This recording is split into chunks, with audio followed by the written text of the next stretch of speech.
Good morning! Another day ng ating pag-harvest dito ng ating talong. Organic gardening. So dito tayo sa 2 pirasong talong natin na pwede na naman nating magulay. So ayan guys. So 2 is enough. So tanggalin na natin yan.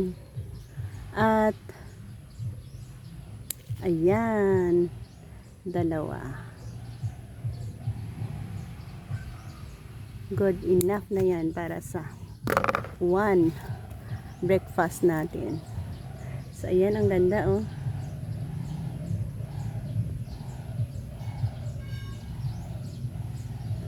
Talong natin. So mayroon pa siyang sumusunod dito.